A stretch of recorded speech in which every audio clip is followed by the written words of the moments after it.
विद्यार्थी मित्र, प्राकृतिक भूगोलाच्या अभ्यासामध्ये यापूर्वी आपण प्राकृतिक भूगोल या विषयाच्या व्याख्या, स्वरूप, व्याप्ती, त्याच्या शाखा तसेच पृथ्वीचे अंतरंग याबद्दल माहिती पाहिलेली आहे। तर त्यामध्येच पुढचा भाग म्हणजे खंड आणि महासागर यांची निर्मितीबाबत जे विविध प्रकारचे सिद्धांत मांडण्यात आलेले आहेत त्याचा अभ्यास हा प्राकृतिक भूगोलाचा अत्यंत महत्त्वाचा असा भाग आहे। तर पृथ्वीच्या उत्पत्तीपासून आत्तापर्यंत ज्या विविध प्रकारच्या घडामोडी झालेल्या आहेत त्या घडामोडीचा अभ्यास करताना आज आपण जी काही खंड आणि महासागराची रचना पाहतो नकाशामध्ये, तर हा जो नकाशा आहे हा नकाशा राजकीय नकाशा आहे, पण या नकाशामध्ये आपणाला खंड आणि महासागराचं वितरण कशा पद्धतीने झालेलं आहे हे आपणाला दिसून येते।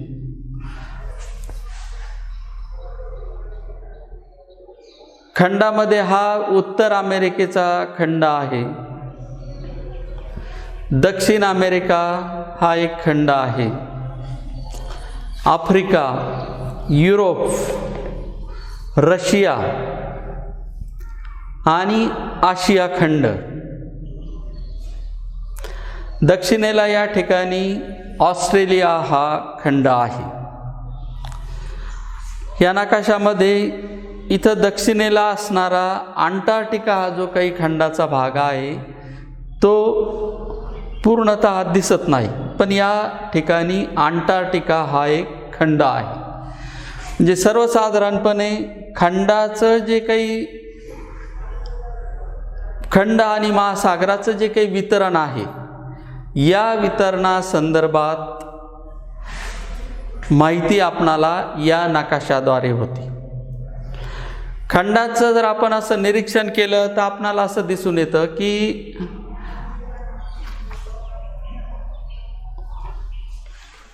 या नकाशामध्ये ही जी काही रेष आहे, ही जी काही लाईन आहे ही विषुववृत्ताची आहे।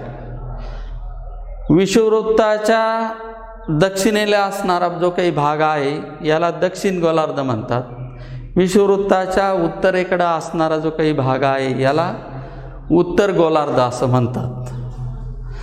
तर आपणाला असं दिसून येतं की दक्षिण गोलार्धामध्ये खंड किंवा जमिनीचा भाग तुलनेने कमी आहे आणि महासागराचा जो काही भाग आहे हा भाग जास्त दिसून येतो। या उलट उत्तर गोलार्धामध्ये या ठिकाणी खंडाचा भाग जो आहे हा खंडाचा भाग जास्त दिसून येतो।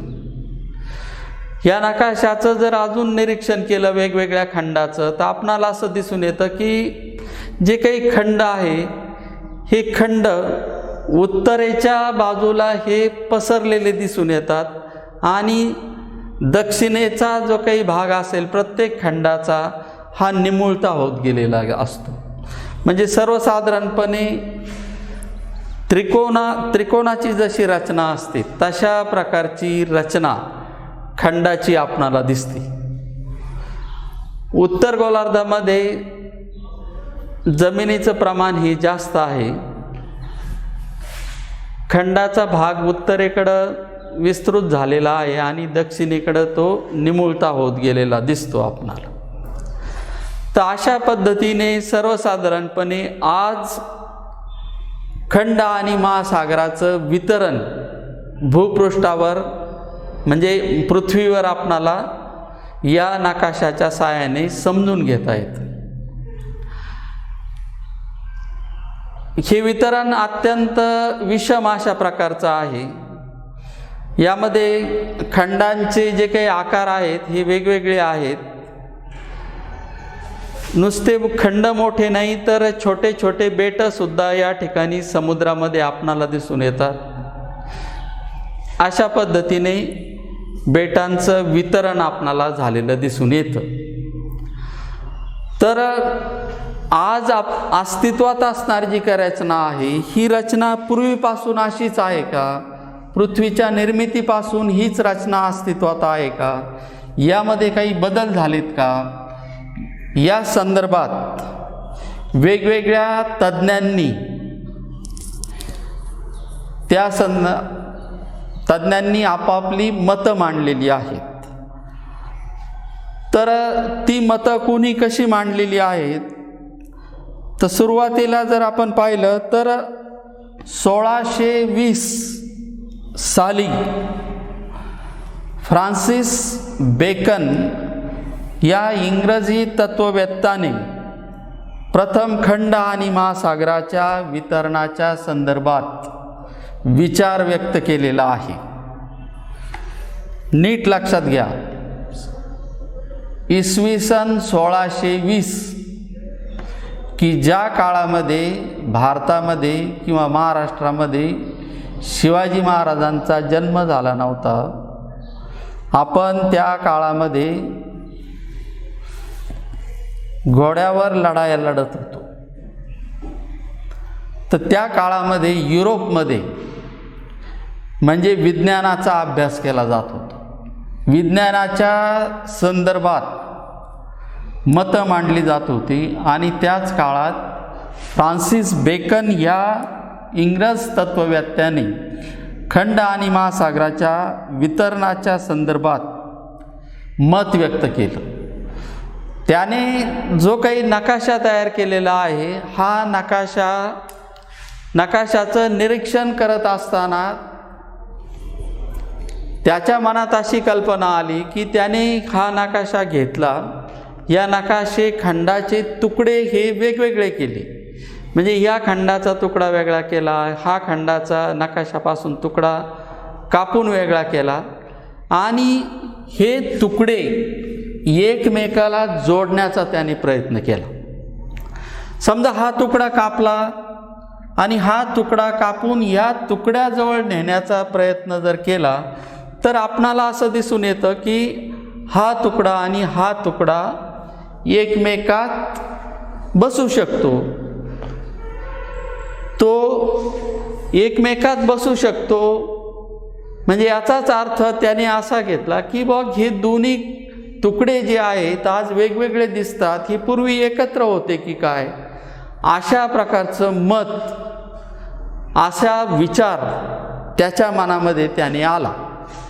पण विज्ञानाच्या कसोटीवर त्याने जे काही मत मांडलं किंवा तो जो काही विचार आला तो त्याला विज्ञानाच्या कसोटीवर सिद्ध करता आला नाही. त्यानंतरचा जो काही काळ आहे त्या काळामध्ये 1858 मध्ये स्नीडर या भूगोलतज्ञाने म्हणजे बेकनचं जे काही मत होतं हे मत विचारात घेतलं. त्या मतावर त्याने विचार केला आणि त्या मताविषयी त्याने सहमती दर्शवली. म्हणजे त्याने असं सांगितलं की या बेकनने 16व्या शतकामध्ये जे काही मत मांडलं या मतामध्ये काहीतरी तथ्य आहे आणि त्यामध्ये कोणतं तथ्य आहे तर त्याचा आपणाला अभ्यास करावा लागेल. त्या संदर्भात काही शास्त्रीय पुरावे गोळा करावे लागतील. तर असा विचार हा स्नीडरने या ठिकाणी 1858 मध्ये मांडलेला आहे. तर हा विचार पुन्हा मागं पडला. त्यानंतरचा जो काही कालावधी आहे तो 1912 साली जर्मन येथील शास्त्रज्ञ वेगनर या वेगनरनी या मतावर विचार केला. वेगनर जो होता हा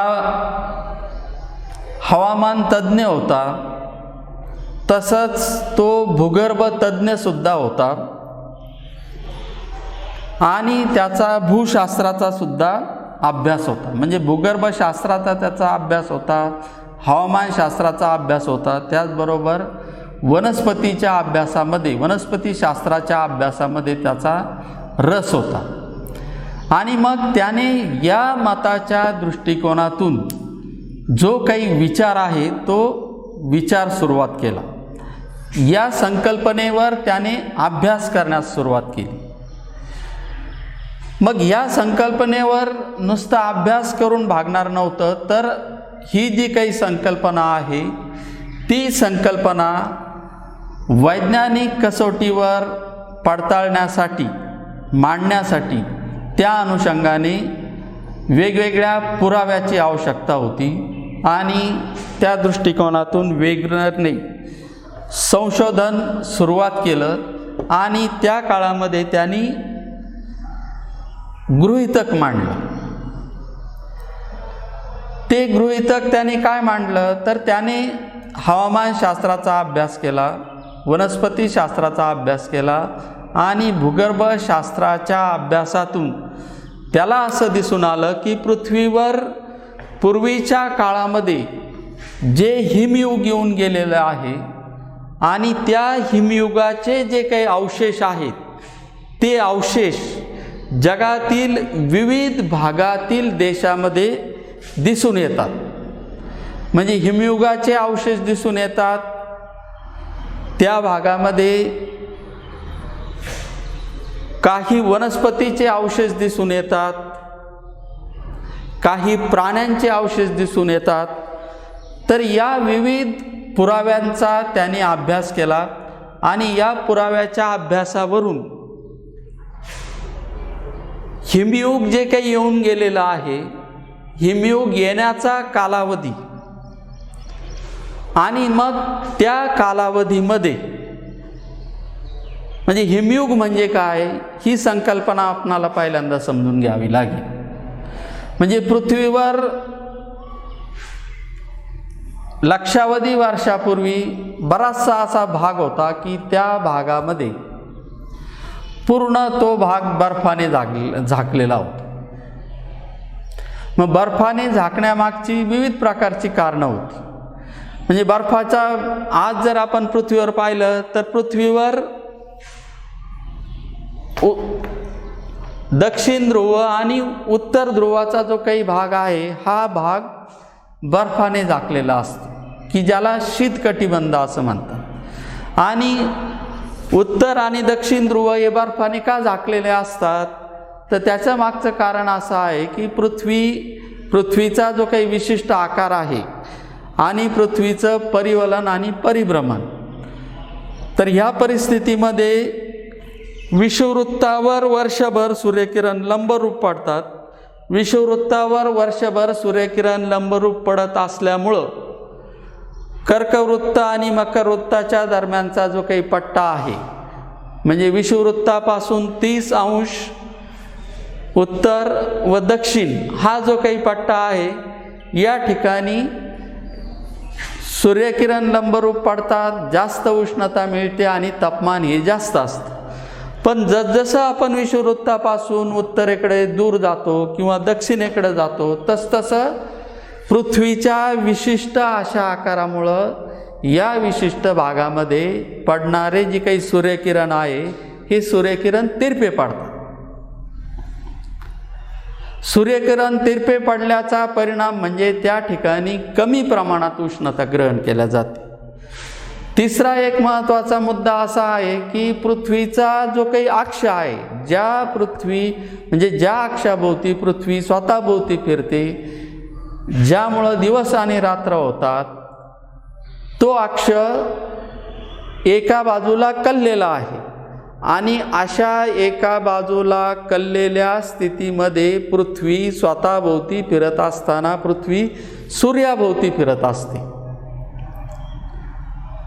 त्यामुळं प्रकाशवृत्त हे म्हणजे वर्षभरातील फक्त 2च दिवशी म्हणजे पृथ्वीचा अक्ष आणि प्रकाशवृत्त हे एका रेषेत येतात आणि पृथ्वीवर 2च दिवस फक्त दिवस आणि रात्रीचा कालावधी समान असतो. या उलट या व्यतिरिक्त मग उत्तरायण आणि दक्षिणायन होतं.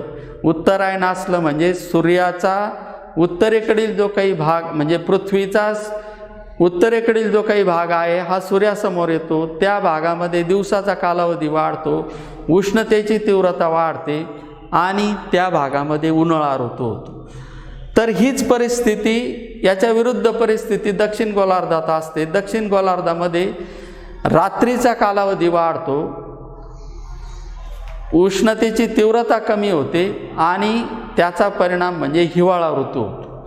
तर किती फरक पडत असावा, तर उत्तरेकडं जवळजवळ 2 महिन्याचा कालावधी म्हणजे दिवस असतो. अक्षकल्ल्याचा काय परिणाम होतो, उत्तरेकडं 2 महिन्याचा उन्हाळ्यामध्ये 2 महिन्याचा कालावधी सूर्य 24 तास सूर्य असतो. म्हणजे स्कॅन्डिनेव्हिया किंवा फिनलँड वगैरे जे काही देश आहे त्या ठिकाणी 74 दिवस सूर्य असतो, 24 आवर्स सन, म्हणजेच 74 दिवस या ठिकाणी रात्र असते. म्हणजे ही जी काही उष्णतेतील जी काही तफावत आहे यामुळं उत्तर आणि दक्षिण ध्रुवाच्या भागामध्ये सातत्याने बर्फ असतं, ती पोलर आईस कॅप असतं, बर्फाने झाकलेला असतो तो सातत्याने भाग. तर ही आत्ताची स्थिती आहे. पण लक्षावधी वर्षापूर्वी जे काही हिमयुग येऊन गेलेलं आहे त्या हिमयुग येऊन गेल्याचा जो काही कालावधी आहे त्या कालावधीमध्ये 2 शक्यता विचारात घेण्यात आलेल्या आहेत. म्हणजे पृथ्वीवर अशा पद्धतीने उलथापालथ झाली असावी किंवा पृथ्वीवर जे काही ज्वालामुखीचे उद्रेक होतात यातून पृथ्वीवर म्हणजे पृथ्वीच्या वातावरणामध्ये जी काही धूळ धूर ढग हे जे काही पसरल्यामुळं बराचसा कालावधी पृथ्वीवर सूर्यप्रकाश पोहोचला नसा. हिमयुग येण्यामागचे कारण. दुसरं एक कारण असं म्हटलं जातं की पृथ्वीवर एखादा बाहेरच्या अवकाशातून एखादा धूमकेतू येऊन आदळला आणि धूमकेतूमुळं त्या ठिकाणी प्रचंड प्रमाणात उष्णता निर्माण झाली, धूळ निर्माण झाली, ढग निर्माण झाले आणि त्यामुळं अवकाश काळोखात गेलं, सूर्यप्रकाश पृथ्वीवर पोहोचला नाही आणि हिमयुग निर्माण झालं. अशा प्रकारच्या शक्यता त्या ठिकाणी व्यक्त केल्या जातात. पण त्याचा आणि याचा काय संबंध आहे, तर वेगनरच्या मते म्हणजे पृथ्वीवर वेगवेगळ्या ठिकाणी असणारे जे काही खंड आहे त्या वेगवेगळ्या खंडामध्ये हिमयुगाचे जर म्हणजे हिमयुग येऊन गेल्याचा जर आपणाला ट्रेस सापडतो तर त्याचं असं मत पडलं की मग हे जे काही खंड आहे ही सर्व खंड एकतर म्हणजे ध्रुवाच्या बाजूला असावी किंवा पृथ्वीचा ध्रुव बदललेला असावा आणि दुसरी शक्यता त्यांनी अशी मांडली की सगळे हे खंड एकत्रित असावे आणि ते दक्षिणेकडे असावे किंवा ते ध्रुवीय भागाकडे असावे की ज्या ठिकाणी दीर्घकाळपर्यंत बर्फाचं किंवा हिमाचं आच्छादन होतं. तर त्याने दुसरी जी काही शक्यता वर्तवलेली होती ते गृहीतक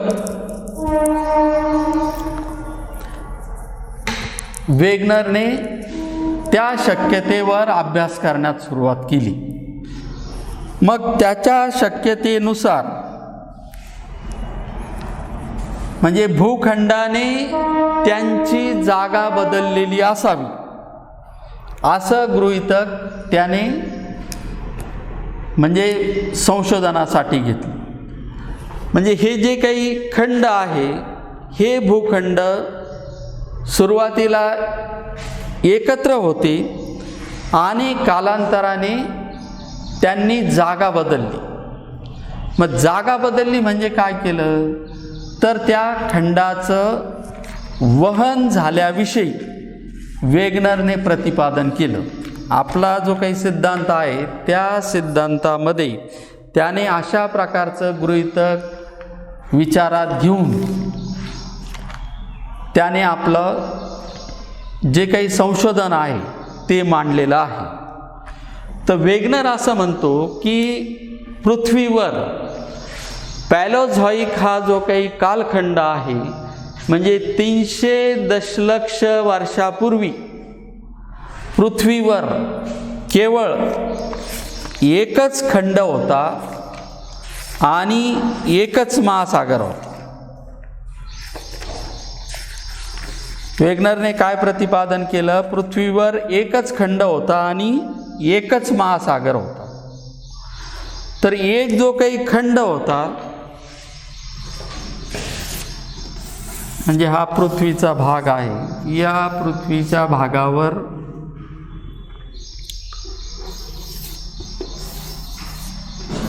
हा समजा एक खंड आहे आणि या खंडाला वेढलेला जो काही भाग आहे हा महासागर आहे. तर हा जो काही खंड आहे या खंडाला वेगनरने पॅन्जिया हे नाव दिलं आणि त्याला वेढलेला जो काही महासागर होता त्या महासागराला वेगनरने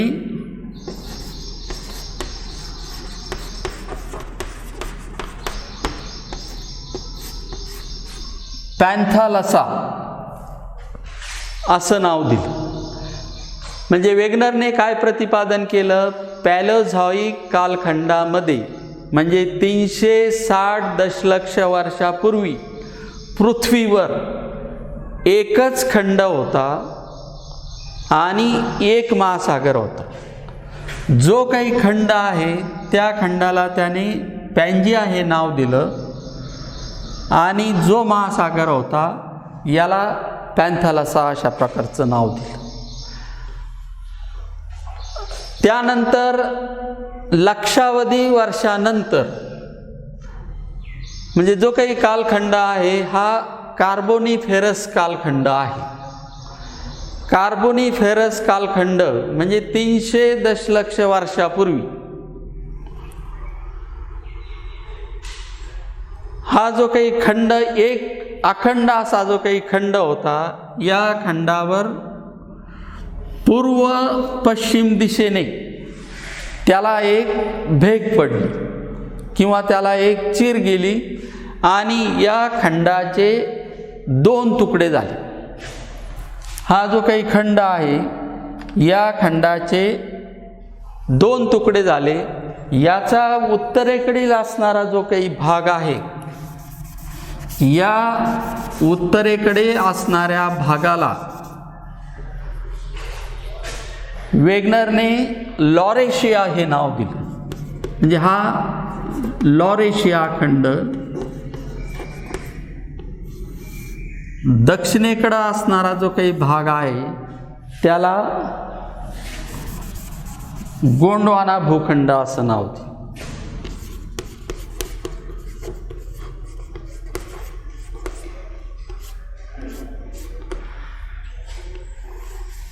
म्हणजे एक खंड होता, एका खंडाला त्याला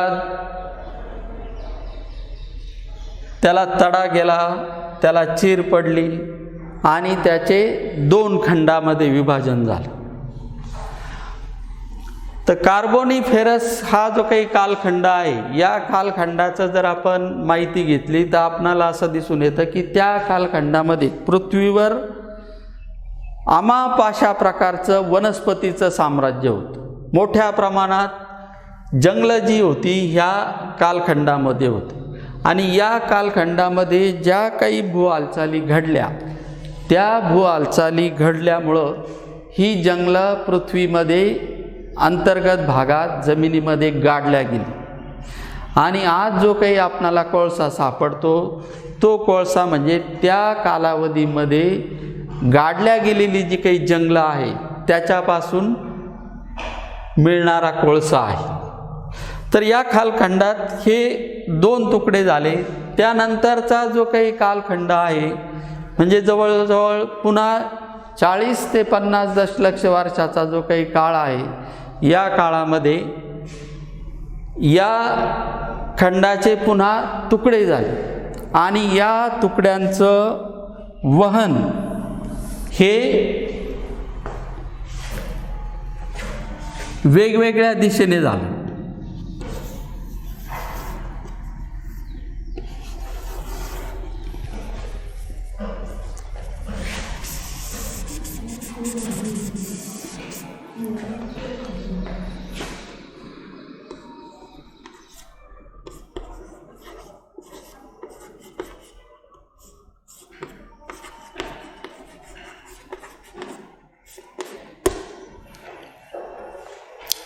म्हणजे लॉरेशिया, गोंडवाना त्याचे तुकडे होऊन त्याच्यामधला जो काही भाग आहे याच्यामध्ये टेथिस नावाचा समुद्र तयार झाला। त्यानंतरच्या कालावधीमध्ये हे जे काही खंड आहेत म्हणजे हे खंड याचे पुन्हा तुकडे झाले, याचं विभाजन झालं आणि याचं विभाजन होऊन याचे जे काही तुकडे आहेत त्याचं वेगवेगळ्या दिशेला वहन झालं। थोडक्यात गोंडवाना हा जो खंड आहे याचं विभाजन झालं आणि त्याच्यातला एक जो काही तुकडा आहे हा तुकडा दक्षिणेकडे गेला, त्याच्यातला एक तुकडा दक्षिणेकडे जाऊन स्थिरावला, त्याच्यापासून अंटार्क्टिका खंड तयार झाला। याच्यातलाच एक जो काही तुकडा आहे हा तुकडा आग्नेय दिशेने गेला आणि त्याच्यापासून ऑस्ट्रेलिया हा खंड तयार झाला।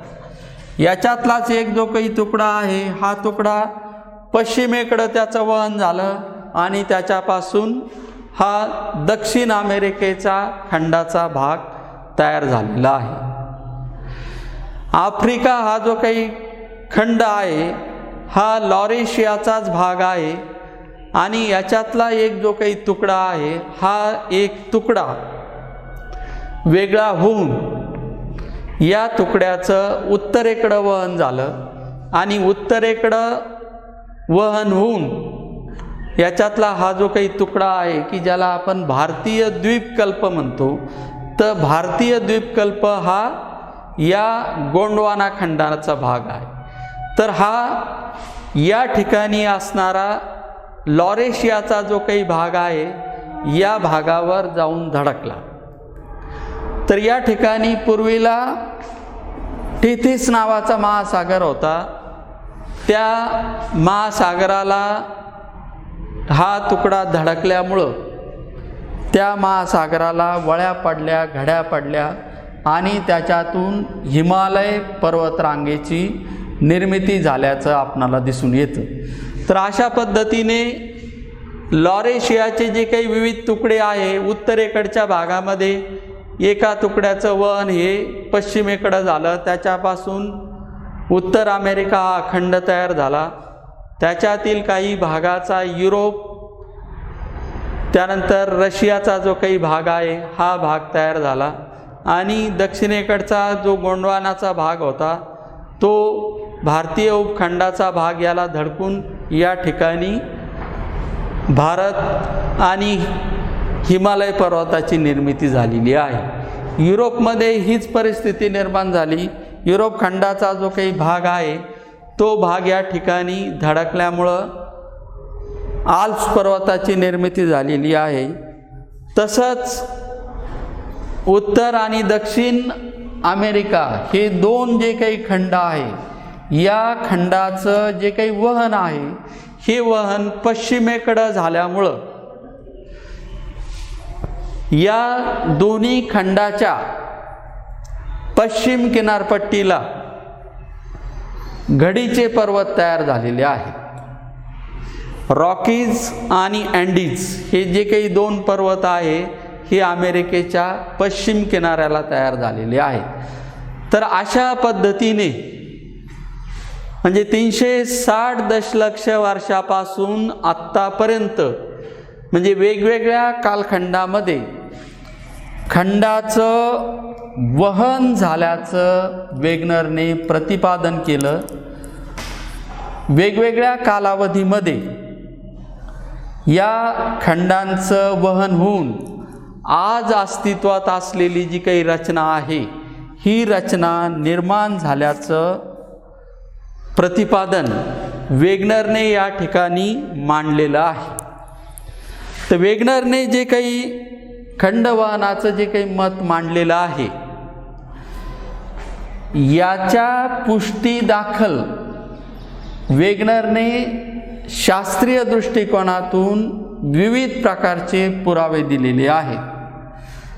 तर आपण वेगनरची जी काही माहिती पाहिलेली आहे तर वेगनरने हा सिद्धांत का मांडला तर वेगनर हा स्वतः वनस्पती शास्त्रज्ञ होता, त्याचा भूगर्भशास्त्राचा अभ्यास होता, तसाच त्याचा हवामानशास्त्राचा अभ्यास होता।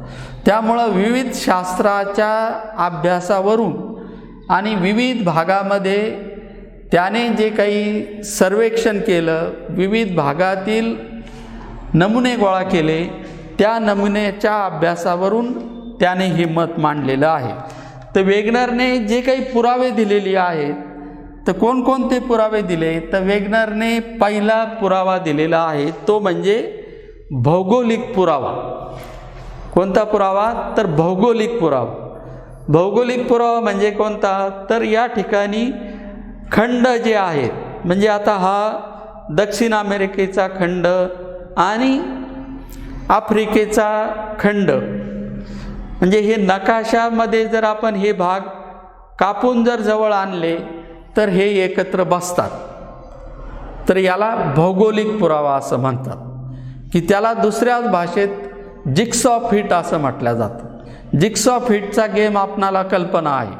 म्हणजे एखादं जे काही चित्र असतं त्या चित्राचे वेगवेगळे तुकडे केले जातात आणि त्या रंगावरून आकारावरून आपणाला ते तुकडे एकत्र जोडता येतात। तशाच प्रकारचा पुरावा भौगोलिक पुरावा वेगनरने या ठिकाणी विचारात घेतलेला आहे। भौगोलिक पुरावा देऊन वेगनर थांबला नाही तर हे दोन्ही ज्या काही किनारपट्ट्या आहे या दोन्ही किनारपट्ट्यावरील जे काही खडक आहेत त्या खडकांचे नमुने गोळा करून त्या खडकाचं त्याने विश्लेषण केलं आणि त्यामध्ये असणारं जे काही साम्य आहे ते साम्य त्याने दाखवून दिलेलं आहे। तर त्याला भूगर्भशास्त्रीय पुरावा म्हणतात। म्हणजे जे 2 तुकडे एकमेकाचे भाग आहे असं म्हणतो तर त्या ठिकाणी किनाऱ्यावरचे जे काही खडक आहे त्या खडकांचं विश्लेषण करून ते एकाच भूभागाचा खडक आहे असं सांगितलेलं आहे। त्यानंतर जीवाश्मशास्त्रीय पुरावा म्हणजे विविध प्रकारचे जे काही जीव आहेत या दोन्ही किनारपट्टीवर आढळणारे त्यांच्या अवशेष हे वेगवेगळ्या भागामध्ये सापडतात। मग त्या अवशेषावरून पूर्वी हे एका खंडाचे भाग आहेत असं मत म्हणजे असं शास्त्रीय मत या वेगनरने व्यक्त केलेला आहे। चौथा पुरावा जो आहे तो ज्यामितीय पुरावा आहे। तर ज्यामितीय पुराव्यामध्ये ही उत्तर अमेरिका आणि ग्रीनलँड आणि युरोप हे जे काही खंड आहे याच्या दरम्यानचं जे काही अंतर आहे हे अंतर मोजण्यात आलं आणि आपणाला असं दिसून येतं की आजही या खंडाचं वहन होत आहे आणि याच्यातील अंतर जे आहे याच्यामध्ये फरक पडत आहे। ग्रीनलँड आणि युरोप, ग्रीनलँड आणि कॅनडा म्हणजे हा पुरावा ज्यामितीय पुरावा आहे। त्यानंतर जो काही पुरावा देण्यात आलेला आहे तो म्हणजे जीवशास्त्रीय पुरावा। विविध जे काही जीव आहे या किनारपट्टीच्या भागामध्ये आढळणारे म्हणजे वनस्पती असतील, प्राणी असतील, त्यांचे जीवाश्म आणि आत्ता असणारे जे काही प्राणी आहे, वनस्पतीच्या जाती असतील यांच्यामध्ये साम्य हे दिसून आलेलं आहे. तर हा एक पुरावा त्या ठिकाणी वेगनरने दिलेला आहे.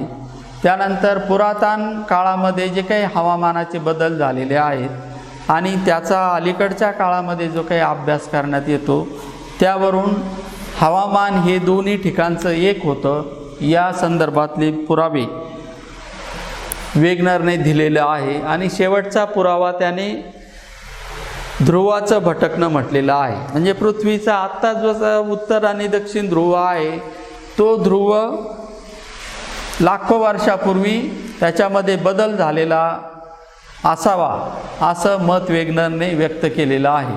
तर अशा पद्धतीने वेगनरने विविध शास्त्रीय पुराव्यातून खंडवहन ही संकल्पना भूगोलशास्त्रामध्ये मांडलेली आहे. आणि एकंदर त्या काळाचा जर विचार केला तर त्या काळामध्ये भूगोलाच्या अभ्यासाच्या दृष्टिकोनातून ही कल्पना किंवा हे जे काही वेगनरने मांडलेलं जे काही सिद्धांत होता याला खूप प्रसिद्धी मिळाली. हा जो विचार आहे तो भूगोलामध्ये अभ्यासला गेला आणि त्याचा विविध अभ्यासासाठी उपयोग झाला. तर या सिद्धांतावर बरीचशी टीका पण झाली. टीका काय झाली तर वेगनर या तज्ज्ञाला खंडवहन म्हणजे आता पृथ्वीवर कोणतीही वस्तू जर आपणाला हलवायची असेल तर त्याला बल हे वापरावं लागतं, शक्ती वापरावी लागते. कोणत्याही बलाशिवाय कोणतंही कार्य पृथ्वीवर होत नाही.